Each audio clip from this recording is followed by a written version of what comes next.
চলতি বছরের ফেব্রুয়ারিতে দীর্ঘ ১৩ বছরের প্রেমের সম্পর্কে পরিণয়ে আনেন জনপ্রিয় অভিনেত্রী মেহজাবিন চৌধুরী। পরিচালক আদনান আল রাজীবকে বিয়ে করে এখন সুখী দাম্পত্য জীবন কাটাচ্ছেন এই তারকা দম্পতি। বিয়ের ৫ মাস পূর্ণ হয়েছে ইতোমধ্যে।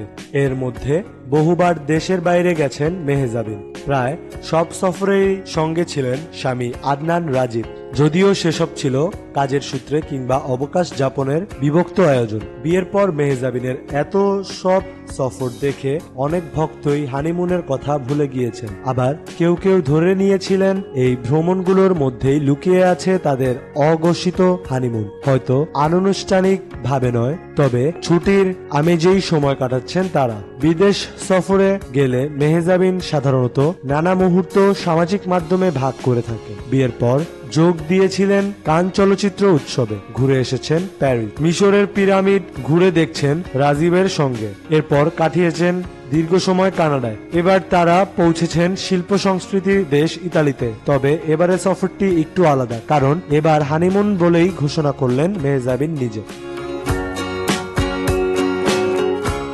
শনিবার দুপুরে নিজের ফেসবুক পেজে ইতালির মনোরম লেক কোমো থেকে একগুচ্ছ ছবি শেয়ার করেন তিনি। ছবিগুলোর আবহেই বোঝা যাচ্ছে এই সফর কতটা প্রশান্তিময় আর রোমান্টিক ছিল। কখনো নীলচে পোশাকে লেক কোমোর নীল জলের পাড়ে দাঁড়িয়ে একা মেহজাবিন, কখনো বা রাজীবের কাঁধে মাথা রেখে প্রেমময় মুহূর্ত ধরা দিয়েছেন। ছবির ক্যাপশনে মেহজাবিন লিখেছেন, সবসময় শুনতাম লেক কোমো হলো বিশ্বের সবচেয়ে রোমান্টিক জায়গাগুলোর একটি, বিশেষ করে কাপলদের জন্য। তাই নিজেদের চোখে দেখতে চলে এলাম। সত্যি বলতে মনে হয়েছে যেন এক স্বপ্ন। আমরা ভাগ্যবান, কারণ আমাদের হানিমুনের কয়েকটি দিন এখানে কাটিয়েছি, শান্ত, সুন্দর আর ছোট ছোট মুহূর্তে ভরপুর, যা কখনো ভুলবো না। তারই কিছু ঝলক শেয়ার করলাম।